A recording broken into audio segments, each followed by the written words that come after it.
have some wine?" the marcher said in an encouraging tone. Alice looked all round the table, but there was nothing on it but tea. "I don't see any wine," she remarked. "There isn't any," said the marcher. "Then it wasn't very civil of you to offer it," said Alice angrily. "It wasn't very civil of you to sit down without being invited," said the marcher. "I didn't know it was your table," said Alice. "It's laid for a great many more than 3.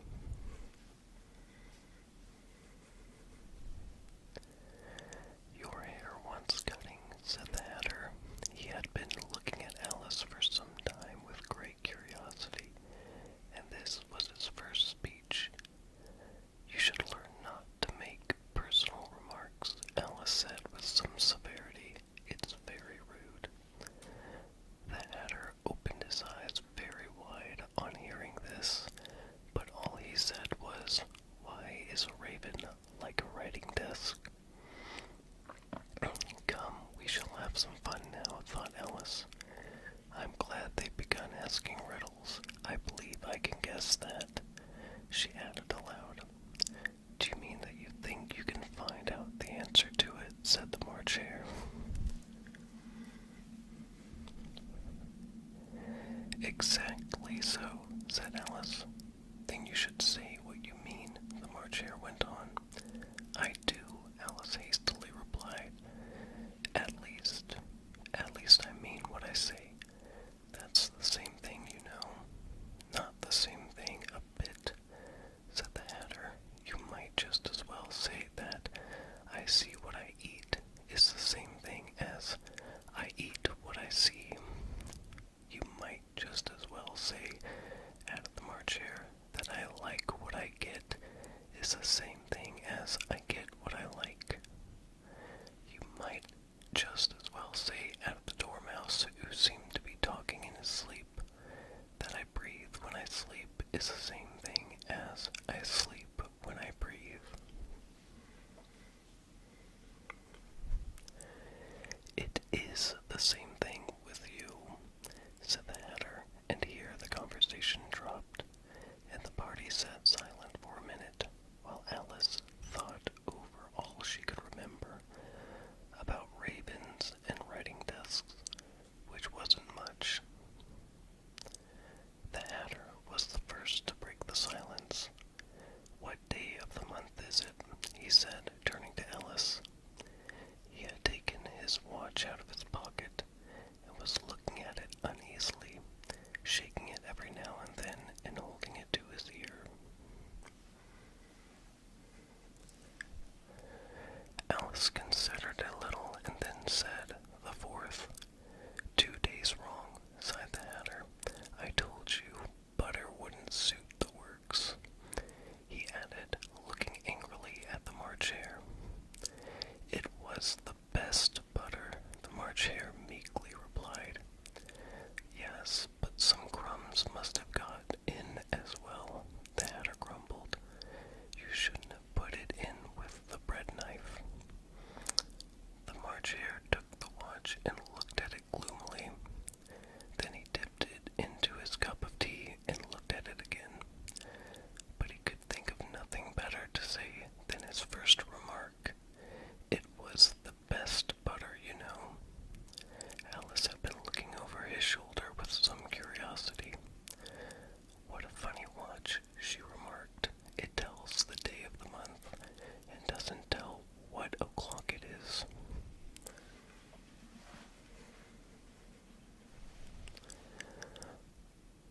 "Why should it?" muttered the Hatter. "Does your watch tell you what year it is?" "Of course not," Alice replied very readily. "But that's because it stays the same year for such a long time together." "Which is just the case with mine," said the Hatter. Alice felt dreadfully puzzled. The Hatter's remark seemed to have no sort of meaning in it, and yet it was certainly English. "I don't quite understand you," she said, as politely as she could. "The Dormouse is asleep again," said the Hatter, and he poured a little hot tea upon its nose. The Dormouse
I vote the young lady tells us a story. I'm afraid I don't know one, said Alice, rather alarmed at the proposal. Then the Dormouse shall. They both cried, "Wake up, Dormouse," and they pinched it on both sides at once. The Dormouse slowly opened his eyes. "I wasn't asleep," he said in a hoarse, feeble voice. "I heard every word you fellows were saying." "Tell us a story," said the March Hare. "Yes, please do," pleaded Alice. "And be quick about it," added the Hatter, "or you'll be asleep again before it's done."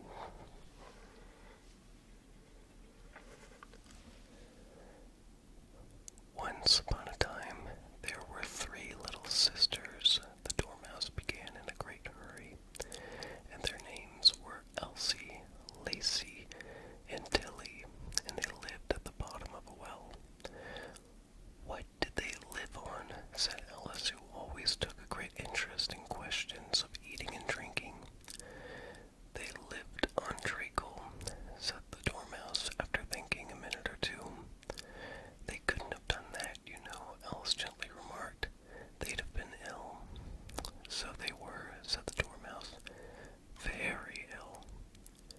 Alice tried to fancy to herself what such an extraordinary ways of living would be like, but it puzzled her too much, so she went on. "But why did they live at the bottom of a well?"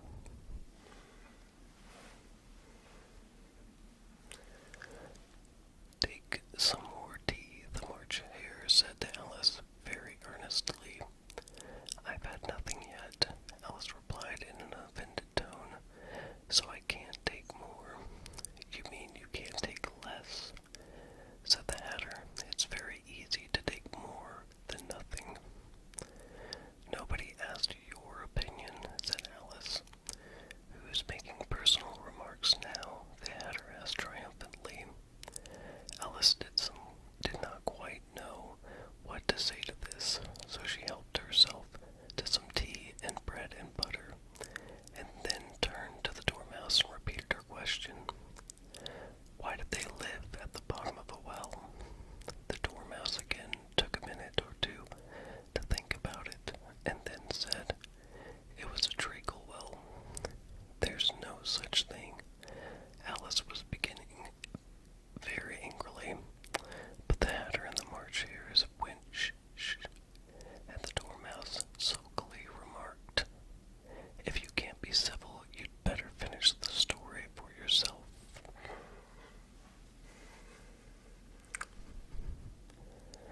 "No, please go on," Alice said very humbly. "I won't interrupt again. I dare say there may be one." "One indeed," said the Dormouse indignantly. However, he consented to go on. "And so these 3 little sisters, they were learning to draw, you know." "What did they draw?" said Alice, quite forgetting her promise. "Treacle," said the Dormouse without considering it at all this time. "I want a clean cup," interrupted the Hatter. "Let's all move one place on." He moved on as he spoke, and the Dormouse followed him.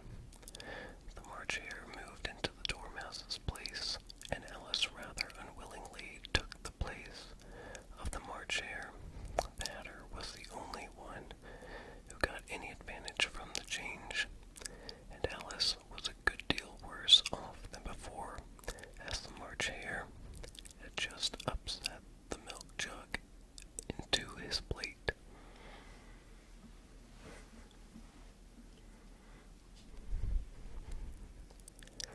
Alice did not wish to offend the Dormouse again, so she began very cautiously. "But I don't understand. Where did they draw the treacle from?" "You can draw water out of a water well," said the Hatter. "So I should think you could draw treacle out of a treacle well. Stupid." "But they were in the well," Alice said to the Dormouse.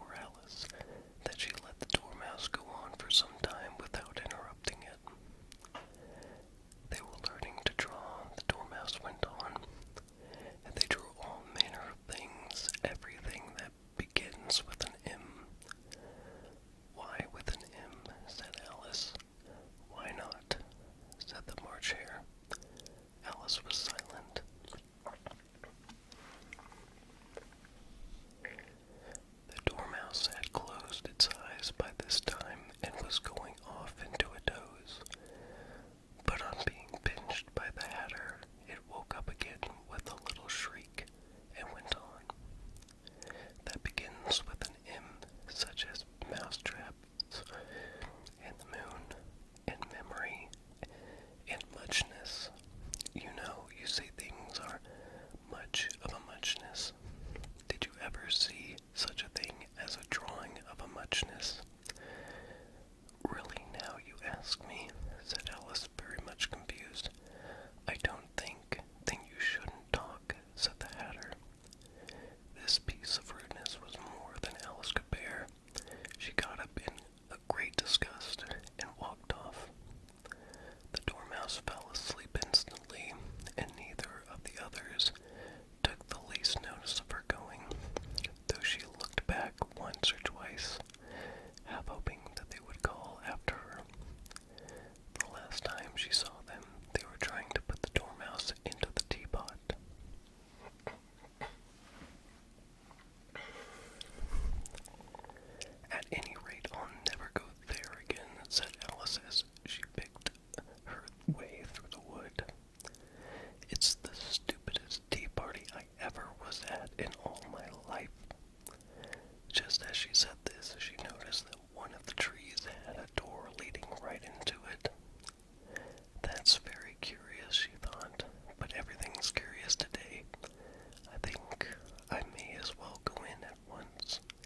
such a role at processions. And besides, what would be the use of a procession, thought she, if people had all to lie down upon their faces so that they couldn't see it? So she stood still where she was and waited. When the procession came opposite to Alice, they all stopped and looked at her, and the queen said severely, "Who is this?" She said it to the knave of hearts, who only bowed and smiled in reply. "Idiot," said the queen, tossing her head impatiently, and turning to Alice, she went on, "What's your name, child?" "My name is Alice, so please your majesty," said Alice very politely, but she added to herself, "Why, they're only a pack of cards, after all. I needn't be afraid of them." "And who are these?" said the queen, pointing to the three gardeners who were lying round the rose tree, for, you see, as they were lying on their faces, and the pattern on their backs was the same as the rest of the pack, she could not tell whether they were gardeners, or soldiers, or courtiers, or three of her own children.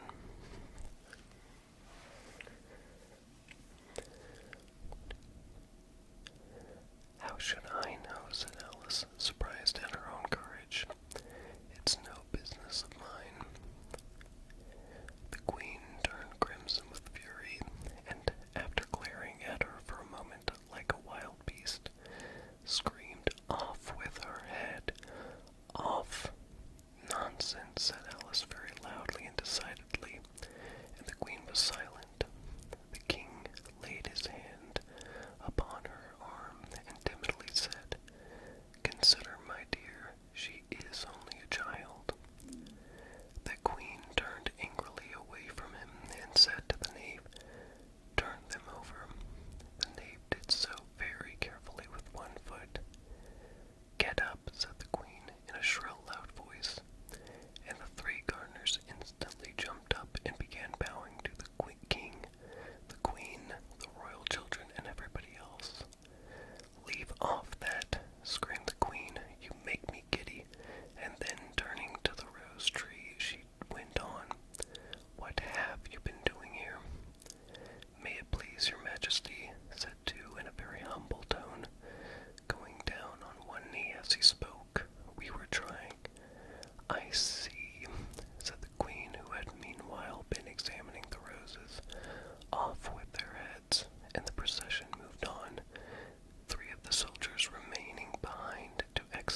faces, shouted the queen in a voice of thunder, and people began running about in all directions, tumbling up against each other.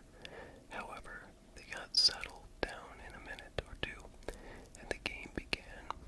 Alice thought she had never seen such a curious croquet ground in her life. It was all ridges and furrows. The balls were live hedgehogs, the mallets live flamingos, and the soldiers had to double themselves up and to stand on their hands and feet to make the arches. The chief difficulty Alice found at first was in managing her flamingo.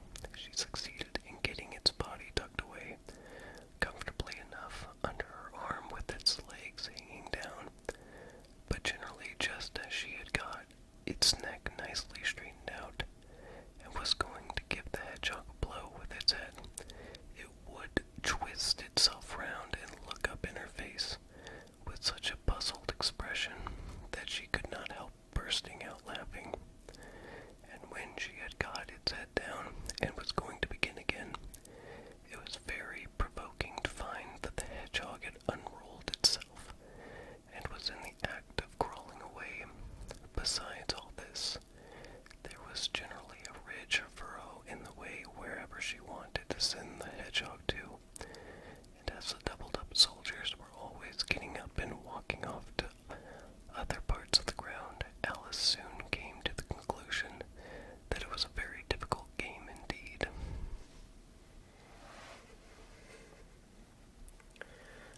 The players all played at once without waiting for turns, quarreling all the while and fighting for the hedgehogs, and in a very short time the queen was in a furious passion and went stamping about and shouting off with his head, or off with her head, about once in a minute.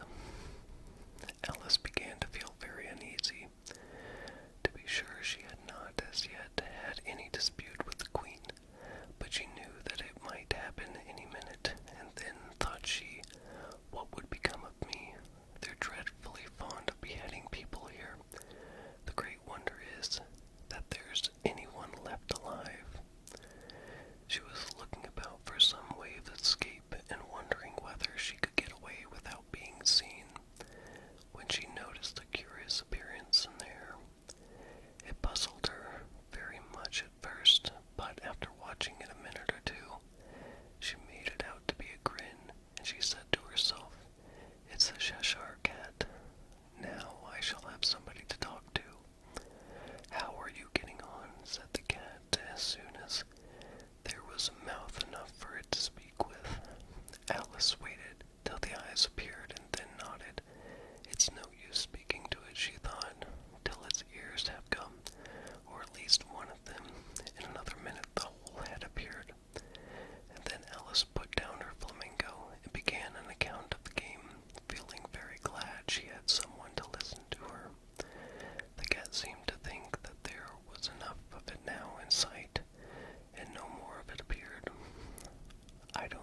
she got back to the Cheshire Cat, she was surprised to find quite a large crowd collected round it.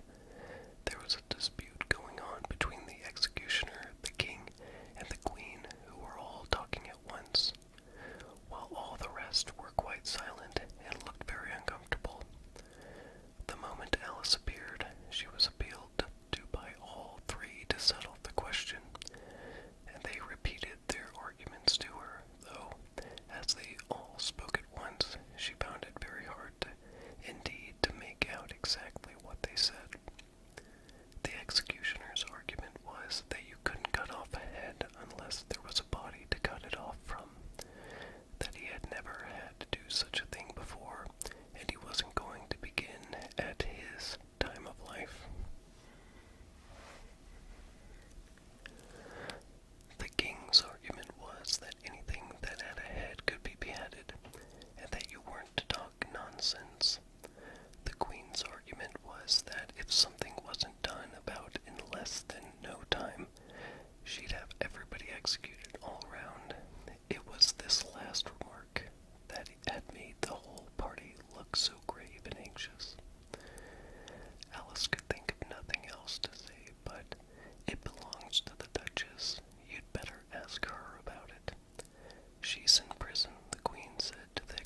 and the sounds will take care of themselves. How fond she is of finding morals in things, Alice thought to herself.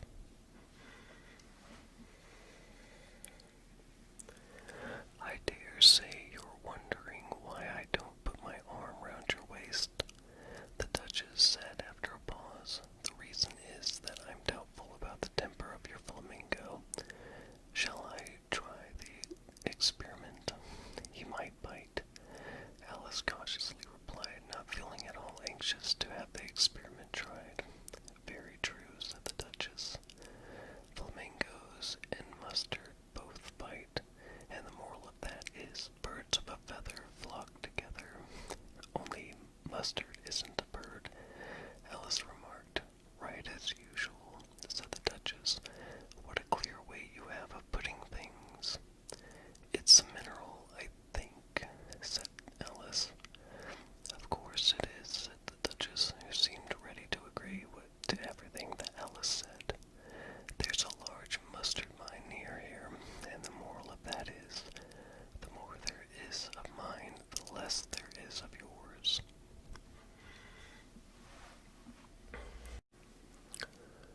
Oh, I know, exclaimed Alice, who had not attended to this last remark. It's a vegetable. It doesn't look like one, but it is. I quite agree with you, said the Duchess, and the moral of that is, be what you would seem to be, or if you'd like it, put more simply, never imagine yourself not to be otherwise than what it might appear to others, that what you were or might have been was not otherwise than what you had been, would have appeared to them to be otherwise. I think I should understand that better, Alice said very politely, if I had it written down, but I can't quite follow it as you say it. That's nothing to what I could say if I chose, the Duchess replied in a pleased tone. Pray don't trouble yourself to say it any longer than that, said Alice. Oh, don't talk about trouble, said the Duchess. I make you a present of everything I've said as of yet. A cheap sort of present, thought Alice. I'm glad they don't give birthday presents like that, but she did not venture to say it out loud.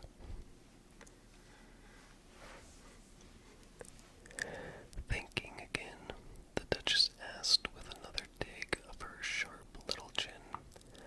I've a right to think, said Alice sharply, for she was beginning to feel a little worried. Just about as much right, said the Duchess, as pigs have to fly, and them. But here, to Alice's great surprise, the Duchess's voice died away, even in the middle of her favorite word, moral, and the arm that was linked into hers began to tremble. Alice looked up, and there stood the Queen in front of them, with her arms folded, frowning like a thunderstorm. A fine day, Your Majesty, the Duchess began in a low, weak voice. Now, I give you fair warning, shouted the Queen, stamping on the ground as she spoke. Either you or your head must be off, and that in about half no time. Take your choice. The Duchess took her choice and was gone in a moment.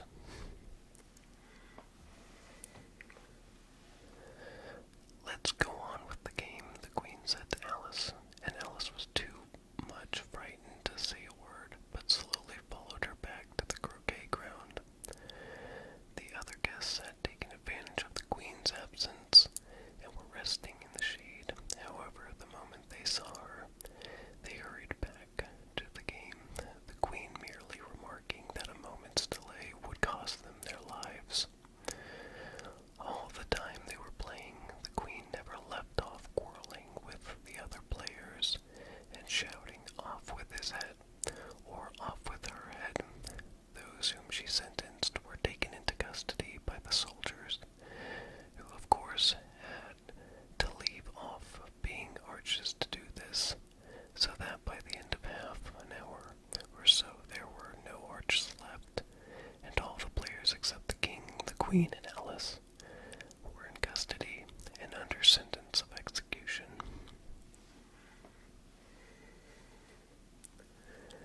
Then the Queen left off quite out of breath and said to Alice, "Have you seen the Mock Turtle yet?"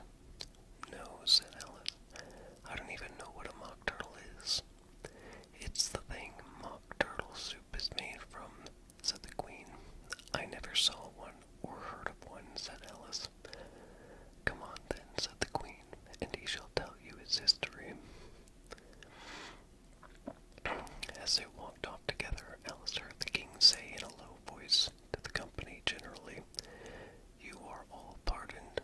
Come, that's a good thing," she said to herself, for she had felt quite unhappy at the number of executions the Queen had ordered.